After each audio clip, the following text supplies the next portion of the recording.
الحمد لله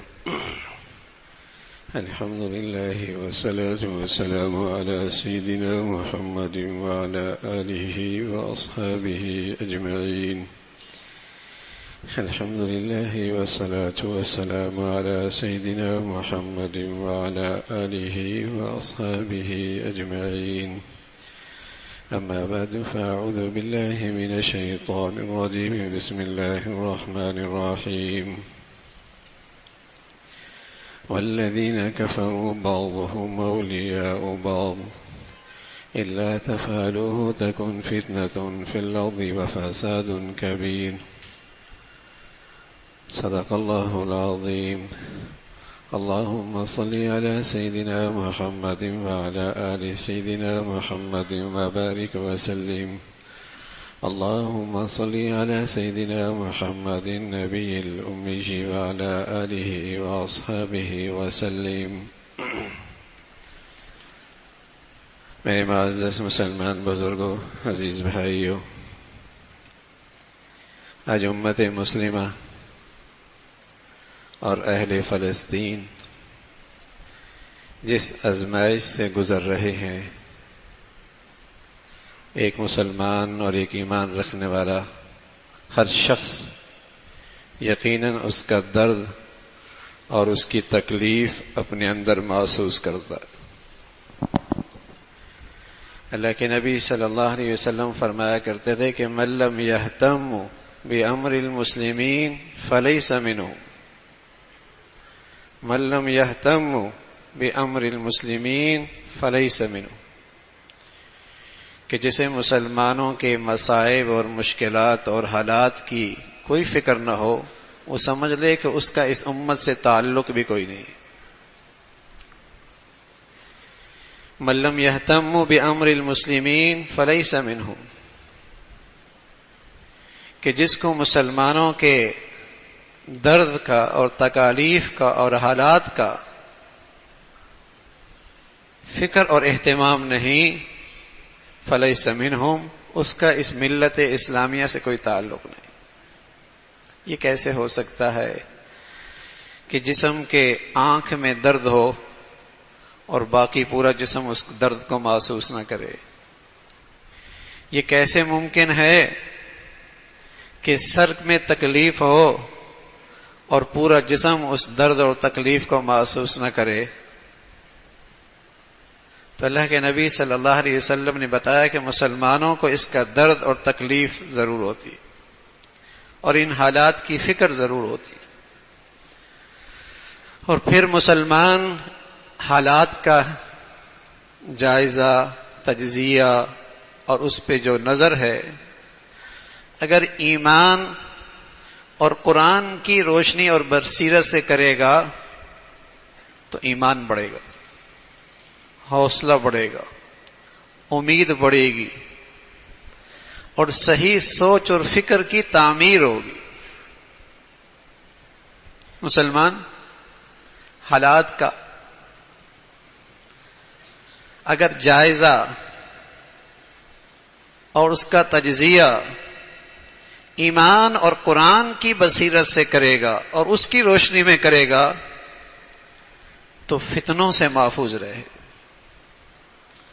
غلط سوچ اور گمراہ کن فکروں سے محفوظ رہے گا، بلکہ اس کا ایمان اور بڑھے گا،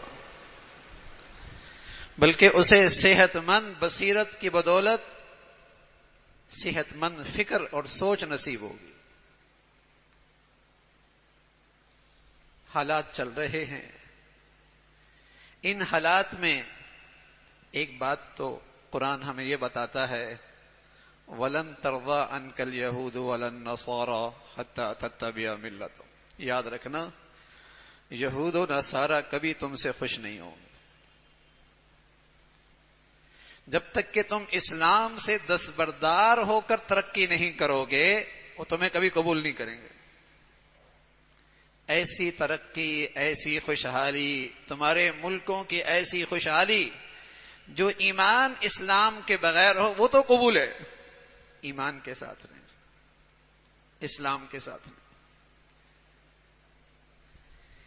اس لیے کہ یہودی عقیدہ ہے 1948 میں جب یہ ناجائز ریاست عرب دنیا کے دل پر مسلط کی گئی،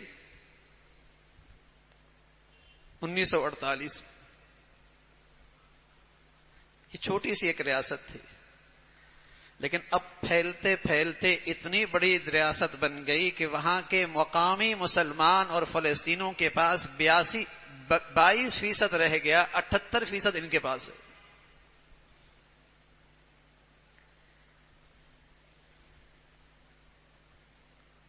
عجیب دنیا ہے اور عجیب دجالی میڈیا ہے۔ جو دوسروں کی زمین پہ قبضہ کرے وہ دہشت گرد نہیں، جو اپنا حق لے وہ آج دہشت گرد ہے۔ یوکرین اپنی زمین کا تحفظ کرے تو اسے حق حاصل ہے، مسلمان اپنی زمین کا حق کی آواز بلند کریں تو یہ دہشت گرد اور دہشت گردوں کی حمایت۔ عجیب الٹی گنگا بہتی ہے۔ یہ ریاست بڑھتے بڑھتے مسلط کی گئی عرب دنیا مسلمانوں کے دل پر، اس وقت اس کے پاس 78% حصہ ہے اور مسلمانوں کے پاس 22% حصہ ہے۔ اور یہودیوں کا عقیدہ اور نظریہ ہے، ان کے ہاں جو ان کی مقدس کتابیں ہیں اس میں یہ بات لکھی ہے کہ ہم دنیا بھر کی حکمرانی کرنا چاہتے ہیں اور دنیا بھر کے صدور اور حکمران ہمارے ماتحت ہوں، اور ان کا یہ عقیدہ لکھا ہوا ہے کہ مسلمانوں کے ابتدائی دور میں جن بستیوں سے ہمیں نکالا گیا ہم نے دوبارہ ان بستیوں کی طرف لوٹنا ہے۔ تو گویا قبلہ اول کے بعد اور مسلمانوں کے سب سے بڑی تیسری مقدس جگہ کے بعد ان کی نظریں حجاز کے حرمین پر ہیں، ان کی نظریں حجاز کے حرمین پر ہیں۔ یہ ان کا عقیدہ ہے، یہ ان کی مقدس کتابوں میں لکھا ہے، اور ہمارے قرآن نے ہمیں بصیرت دی ہے۔ وَلَن تَرْضَىٰ عَنْكَ الْيَهُودُ وَلَا النَّصَارَىٰ حَتَّىٰ تَتَّبِعَ مِلَّتَهُمْ، یہ کبھی تم سے راضی نہیں ہوں گے، ہاں تم اپنا مذہب چھوڑ دو، تم اپنا ایمان چھوڑ دو، پھر تو ہو سکتا ہے۔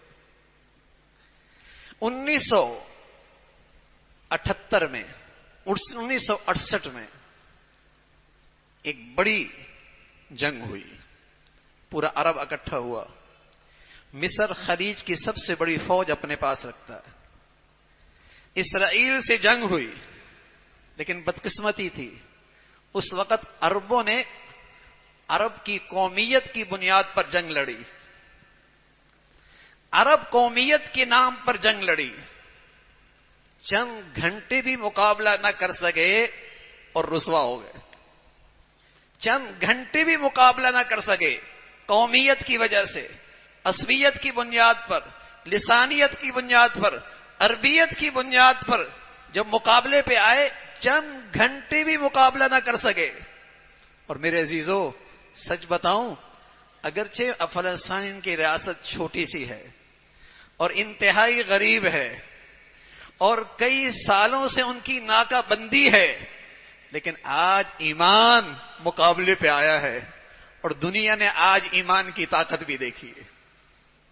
آج عرب قومیت نہیں آئی ہے، آج وہ اقصی کا جھنڈا لے کے آئے ہیں، آج وہ بیت المقدس کا جھنڈا لے کے آئے ہیں، آج وہ ایمان کے تحت آئے ہیں، وہ عربیت کے لیے نہیں آئے۔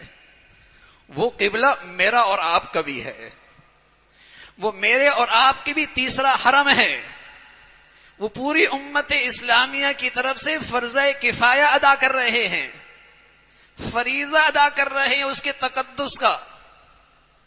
آج وہ ایمان کے ساتھ آئے ہیں۔ شاید آپ کی نظریں سوائے موجودہ ذرائع ابلاغ پر ہے، لیکن اگر حقائق تک آپ پہنچیں گے اور براہ راست ان مسلمانوں تک اگر آپ کی رسائی ہوگی جو اس وقت میدان میں ہیں، جو ان کے ذرائع ابلاغ ہیں، تو آپ کو اندازہ ہوگا ایمان کتنی طاقت رکھتا ہے.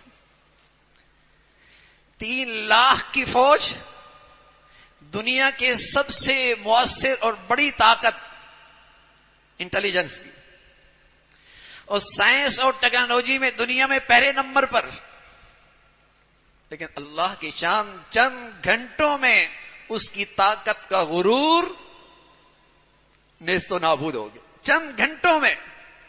اور کس انداز سے مسلمان آئے، کوئی سمندر سے آ رہا ہے، کوئی فضاؤں میں آ رہا ہے. ایمان بڑی طاقت ہے. اور وہ جو دیوار غزہ کے اطراف میں تھی، وہ اس طاغوت نے 3 سال سے زائد عرصے میں بنائی. اربوں نہیں، کھربوں ڈالر لگائے، کھربوں ڈالر لگائے، اور ایسی بنائی کہ اگر چمٹی بھی گزر جائے تو نظر آ جائے. لیکن ایمان ایمان ہے بھائی.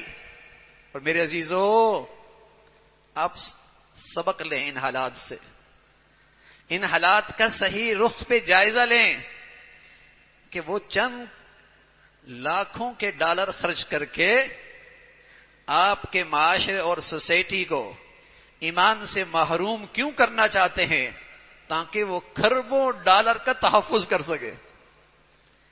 سبق لیں قرآن سے، بصیرت لیں قرآن سے، روشنی لیں قرآن سے کہ وہ آپ کی دنیا میں بے حیائی کیوں پھیلاتے ہیں، لہو لعب کیوں پھیلاتے ہیں، بے دین ذرائع ابلاغ کو کیوں تقویت دیتے ہیں، بے دین رفائی اور NGOs کو کیوں ترقی دیتے ہیں لاکھوں ڈالر خرچ کر کے، تاکہ ایمان نہ بچے، ورنہ ہمارے کھربوں ڈالر خطرے میں. اس لیے وہ فکری جنگ کھیلتے ہیں، فکری جنگ کھیلتے ہیں، نظریاتی جنگ کھیلتے ہیں. اور اس فکری جنگ کے جو اسباب اور ہتھیار ہیں وہ میڈیا ہے، وہ بے دین NGOs ہیں، وہ تعلیمی ادارے ہیں، وہ بے دین صحافت ہے، وہ بے دین حکمران ہیں، وہ بے دین ادارے ہیں جس کے ذریعے وہ مسلمانوں کے اندر سے ایمان لینا چاہتا ہے. اسے پتا ہے ایمان اگر آ گیا اور میدان میں ایمان آ گیا تو ہماری ساری مادی طاقت اس کے مقابلے میں فیل ہے. وہ ہم سے اچھی طریقے سے جانتے ہیں. اور یہ بات تو ہمیں قرآن نے بتائی تھی، کاش کہ ہمیں سمجھ میں آ جاتی. یہ بات تو ہمیں قرآن نے بتائی تھی، وَأَنْتُمُ الْأَعْلَوْنَ إِن كُنتُم مُؤْمِنِينَ. غالب تم ہی رہو گے اگر ایمان موجود ہے، غالب تم ہی رہو گے اگر ایمان موجود ہو. وَكَانَ حَقًّا عَلَيْنَا نَصْرُ الْمُؤْمِنِينَ. ہماری ذمہ داری ہے ہم مسلمانوں کی مدد کریں، ایمان والوں کی مدد کریں، یہ ہمارے اوپر لازمی ہے.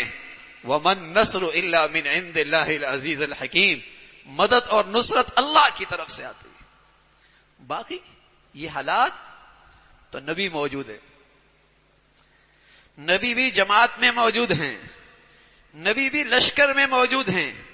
اذ جاءتکم جنود فارسلنا علیہم ریحا وجنودا لم تروها اذ جاءوکم من فوقکم ومن اسفل منکم واذ زاغت الابصار وبلغت القلوب الحناجر وتظنون باللہ الظنون. نبی بھی موجود ہے. پورا کفر اکٹھا ہو کے آ گیا. اللہ کی شان، ایک چھوٹی سی ریاست اور غریب ریاست، اور آج ساری دنیا کی طاقت اس کے ساتھ کھڑی ہے. یہاں بھی ایسا ہی ہوا، مدینہ کی چھوٹی سی ریاست اور سارا کفر سمٹ کے آ گیا. حالات کیا بنے؟ فرمایا مسلمانوں کے حالات یہ بنے، ایسا لگتا تھا دل منہ کو آ رہا ہے. وَإِذْ زَاغَتِ الْأَبْصَارُ. آنکھیں کھلی کی کھلی رہ گئی. وَبَلَغَتِ الْقُلُوبُ الْحَنَاجِرَ. دل منہ کو آنے لگا. وَتَظُنُّونَ بِاللَّهِ الظُّنُونَ. تم اللہ کی مدد کے بارے میں عجیب و غریب خیال کرنے لگے. کب آئے گی اللہ کی مدد؟ نبی موجود ہیں، اس جماعت میں اللہ کے نبی موجود ہیں، اس لشکر میں موجود ہیں، لیکن جھنجھوڑے گئے. ایمان والے جھنجھوڑے گئے. ایمان والوں پر آزمائش آئی، ایمان والوں پر امتحان آیا. لیکن اہل ایمان نے اپنی مدد اور نصرت اللہ کی اپنی آنکھوں سے دیکھی. لقد نصرکم اللہ فی مواطن کثیرہ ویوم حنین اذ اعجبتکم کثرتکم فلم تغن عنکم شیئا وضاقت علیکم الارض بما رحبت ثم ولیتم مدبرین. نبی موجود ہیں، حنین کا واقعہ ہے، نبی موجود ہیں. فرمایا زمین اپنی وسعتوں کے باوجود تم پہ تنگ ہو گئی، تم پیٹ پھیرنے لگے، اللہ کی مدد آ گئی. ہاں میرے عزیزو، امتحان ایمان کے ساتھ بھی ہوتا ہے. امتحان آزمائش مخلص ایمان والوں کے ساتھ بھی آتی ہے. لیکن اللہ کریم کہتے ہیں ایمان والوں پر جو آزمائش آتی ہے وہ اس لیے آتی ہے کہ میں نے شہادت کا سب سے اونچا مرتبہ دوں. اس لیے کہ شہادت سے بڑا ایمان والے کے لیے اور کوئی مرتبہ نہیں ہے. اس لیے کہ اللہ کے نبی دعا کیا کرتے تھے، یا اے اللہ وددت ان اقتل فی سبیل اللہ ثم احیا ثم اقتل ثم احیا ثم اقتل. اے اللہ میری چاہت ہے مجھے شہادت ملے، پھر زندگی ملے، پھر شہادت ملے، پھر زندگی ملے، پھر شہادت ملے، پھر شہادت ملے.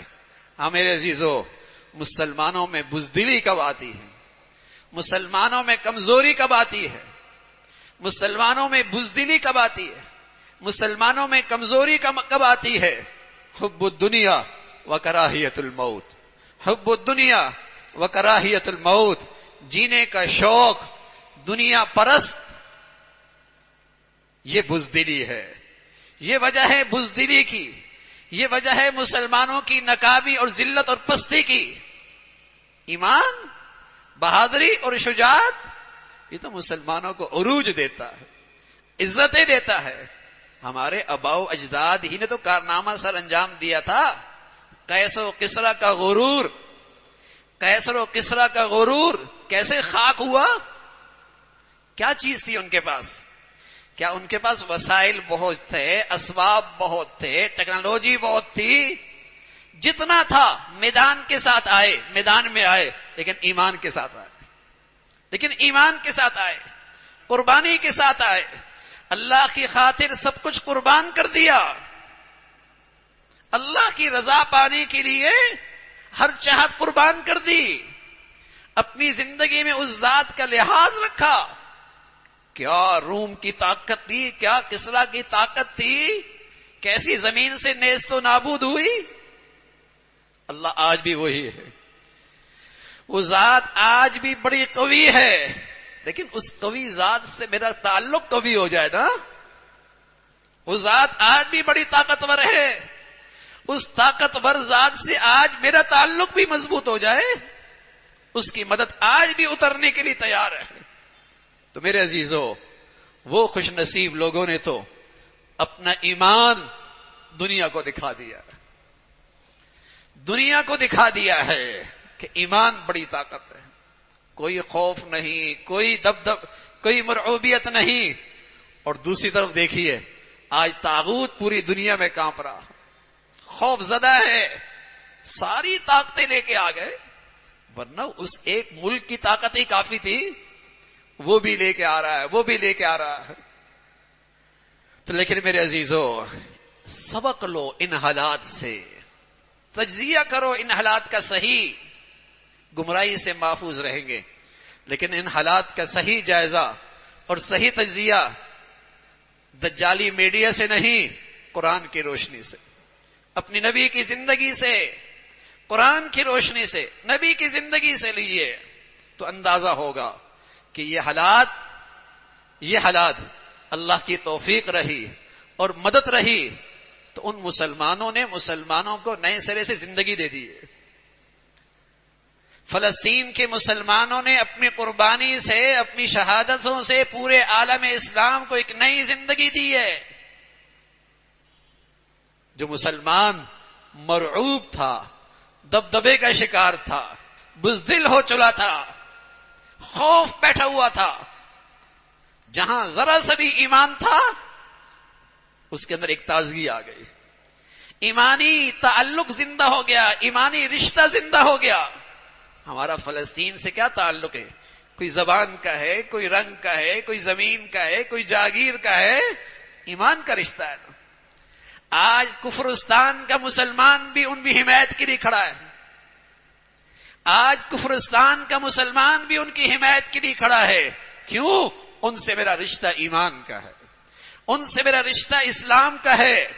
اور دنیا کفر اور طاغوت کے لیے یہ سب سے بڑا خطرہ ہے کہ مسلمان ایمان اسلام کے لحاظ سے ایک دوسرے کی حمایت میں کھڑا ہو جائے تو اس کی موت کا پیغام ہے۔ وہ تو ہمیں تقسیم کر چکا تھا، وہ تو ہمیں ٹکڑوں میں بانٹ چکا تھا، اس نے تو ہمیں قومیت میں، وطنیت میں، جغرافیوں میں تقسیم کر رکھا تھا، اس نے تو ہمیں ذات پات فرقوں میں تقسیم کر رکھا تھا۔ لیکن آج ان مسلمانوں کی قربانیوں کا نتیجہ ہے کہ اسلامی دنیا کا مسلمان اور کفرستان میں رہنے والا مسلمان بھی اس کلمے کی نسبت سے ان کے ساتھ کھڑا ہوا، قربانیاں ان کی۔ تو میرے عزیزو، ایمان بڑی طاقت ہے، اور اب کو اندازہ ہوگا کہ عالم کفر اور طاغوت ہمارے ملکوں میں کیوں سرمایہ لگاتا ہے، کیوں دولت لگاتا ہے، کیوں لوگ خریدے جاتے ہیں، کیوں ماحولوں کے اندر بے دینی فروغ دی جاتی ہے، ایمان نہ رہے۔ اس لیے کہ اس ایمان کے ساتھ شجاعت ہے، اس ایمان کے ساتھ جرت ہے، اس ایمان کے ساتھ بہادری ہے، اور سچ بتاؤں ایمان کے ساتھ موت سے پیار ہے۔ بتائیے کسی کو موت اور شہادت سے پیار ہو، ہاں، اس سے وہ قومیں لڑ سکتی ہیں جو موت سے ڈرنے والے ہوں، جو موت سے خوف رکھتے ہوں۔ ہاں، اگر میرے اندر بھی ایمان نہ رہا اور مسلمانوں کے اندر سے بھی ایمان نہ رہا تو پھر وہ بھی موت سے ڈر رہے، ہم بھی موت سے ڈر رہے، پھر ٹیکنالوجی جیت جائے گی، پھر مادیت جیت جائے گی جس کے پاس ہوگی، پھر مادیت جیت جائے گی جس کے پاس ہوگی۔ لیکن اگر ایمان اگر مقابلے پہ آ گیا پھر جیت ایمان کی ہوتی ہے۔ تو اس لیے میرے عزیزو، حالات کا صحیح جائزہ، صحیح رہنمائی، صحیح تجزیہ ایمان کے روشنی میں کیا کریں، قرآن سے روشنی لیا کریں۔ قرآن کے روشنی سے ہمت بڑھے گی، حوصلہ بڑھے گا، اور ساتھ اللہ نے کہا وَبَشِّرِ الْمُنَافِقِينَ الَّذِينَ يَتَّخِذُونَ الْكَافِرِينَ أَوْلِيَاءَ مِن دُونِ الْمُؤْمِنِينَ۔ منافقوں کو خوشخبری دے دو اللہ کے عذاب کی، جو کافروں سے دوستیاں لگاتے، جنہیں یہ خطرہ ہے کہ اگر ان کے خلاف کوئی بات کہہ دی تو دنیا میں ہمارا جینا مشکل ہو جائے گا۔ وَبَشِّرِ الْمُنَافِقِينَ بِأَنَّ لَهُمْ عَذَابًا أَلِيمًا۔ ان کے لیے دنیا آخرت میں رسوائی اور ذلت ہے۔ جو کافروں کے قریب ہیں مسلمانوں سے دور ہیں، کافروں کے ہم نوا ہیں اور مسلمانوں کے دشمن ہیں، ایسے منافقوں کے لیے اللہ کی طرف سے یہ پیغام ہے، ان کے لیے دردناک عذاب ہے۔ اللہ رب العزت ہمیں ایمان دے اور اہل ایمان کی سچی محبت نصیب فرمائے، اور اللہ ہمارے فلسطین کے بھائیوں کی اور ان جان بازوں کی اللہ قدم قدم پہ مدد اور نصرت فرمائے، اور وہاں کے بچوں کی اور بیٹیوں کی، بہنوں کی اللہ اپنی قدرت سے حفاظت فرمائے۔ میرے عزیزو، وہاں کے مسلمان آج بھی اس پکے دشمن طاغوت کے مقابلے میں لڑ رہے ہیں، بچوں سے کچھ نہیں کہہ رہے، بوڑھوں کو کچھ نہیں کہہ رہے، عورتوں کو کچھ نہیں کہہ رہے، اور خود ان کی عورتیں اور بچے کہہ رہے ہیں ہمارے ساتھ یہ ظلم نہیں کر رہے۔ اور دوسری طرف آپ دیکھیے، جو انسانیت کا چیمپئن بنا ہوا ہے، انسانی حقوق کی بات کرتا ہے، کیا آج بچے اور عورتوں اور بوڑھوں پر ظلم ڈھا رہا ہے؟ یہ فرق ہے۔ ان حالات سے آپ طاغوت کا صحیح چہرہ دیکھیے، باطل کی ظلم اور زیادتی دیکھیے، اور ایمان والوں کے پاس جو انصاف اور عدل ہے اس پر اپنا ایمان مضبوط کیجئے۔ اللہ رب العزت ہم سب کو صحیح سمجھ نصیب فرمائے۔ وآخر دعوانا ان الحمد للہ رب العالمین۔